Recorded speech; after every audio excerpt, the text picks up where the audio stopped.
The diplomatic chamber aboard the Celestial Harmony gleamed with bioluminescent panels casting an ethereal glow across the assembled delegates. Max Reeves stood among the human contingent, his military dress uniform crisp and decorated with medals from the Terran Defense Corps.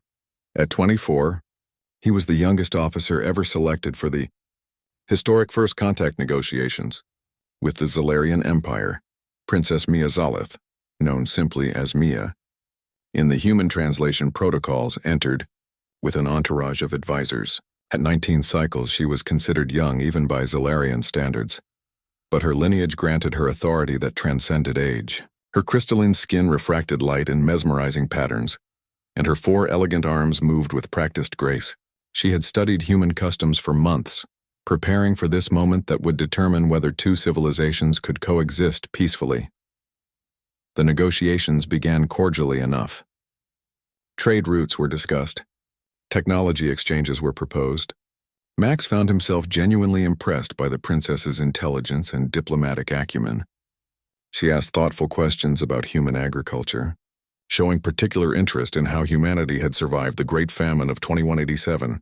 "Your species fascinates me," Mia said, her voice melodious through the translation device. "You've accomplished so much despite your limitations," Max smiled politely. "We do our best with what we have."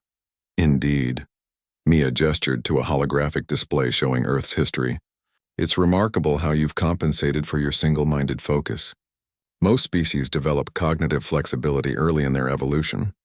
But humans," she paused as if choosing her words carefully, "humans have turned stubbornness into an art form."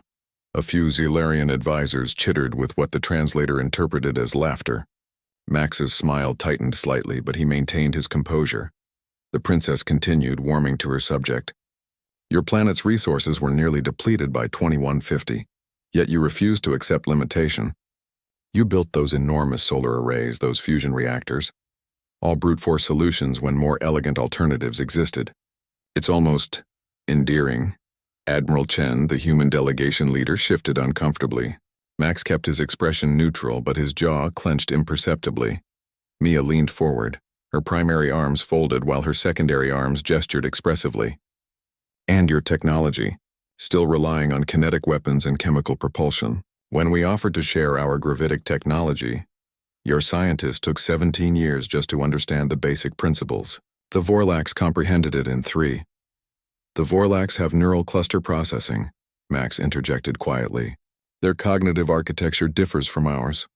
"Precisely my point," Mia said, seemingly pleased. "You're working with such primitive neural structures. A single consciousness per body, can you imagine? And yet you persist. That's what makes humanity so quaint." The word hung in the air like a physical thing. Quaint. Max's hands, which had been loosely clasped behind his back, tightened. His knuckles went white. Mia didn't notice. She had turned to her advisors, explaining in rapid Zalarian that she felt the negotiations were proceeding excellently. The translation lag meant Max heard her words a few seconds after she spoke them. "The humans are responding well to directness. Their emotional resilience is surprisingly robust for such a simple species." That was when something shifted in Max's expression. It wasn't anger, not exactly. It was something colder. A door closing behind his eyes. He had watched humanity rebuild after the resource wars. He had seen colonists terraform Mars with nothing but determination and mathematics. He had served aboard the Endeavour when it became the first human-built vessel to achieve faster-than-light travel through sheer stubborn innovation, refusing to wait for alien benefactors to share their secrets. Max had lost friends in the Titan Rebellion, where humans fought with primitive kinetic weapons against overwhelming odds because they refused to surrender their independence. He bore a scar across his ribs from a plasma wound received while defending a mining colony that more advanced species had deemed unworthy of protection. Humanity wasn't quaint. Humanity was forged in fire. Princess Mia turned back to him, her expression pleasant and expectant. "Now shall we discuss the terms of human integration into the cooperative? We've prepared a probationary membership protocol. Given your technological limitations, we thought a supervised developmental period of perhaps 50 years.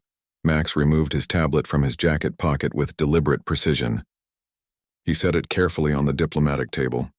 Then he reached up and unpinned his translator earpiece, placing it beside the tablet with equal care. Captain Reeves. Admiral Chen's voice carried a note of warning. Max looked at Princess Mia, really looked at her. Not with anger or hostility, but with an expression of profound disappointment that needed no translation.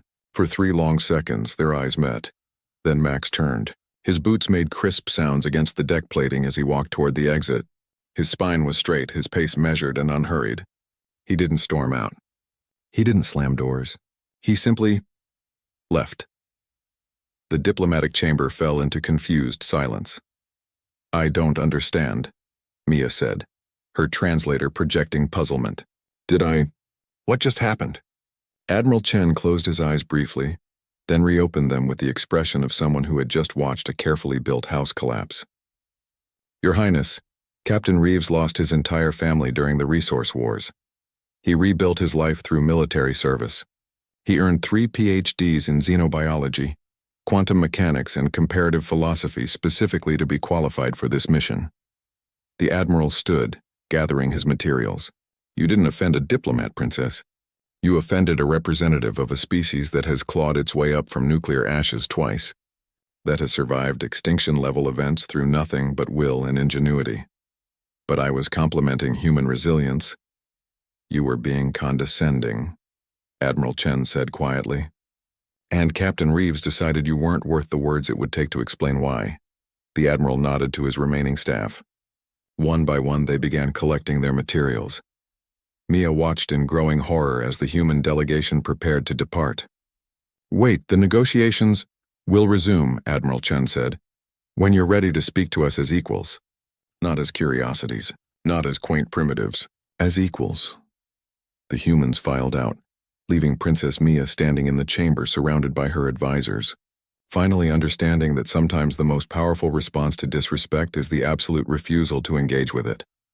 Outside, Max stood at an observation window, looking at Earth's blue marble suspended in the black. He didn't need to explain himself. His silence had said everything. That was the human way. The end.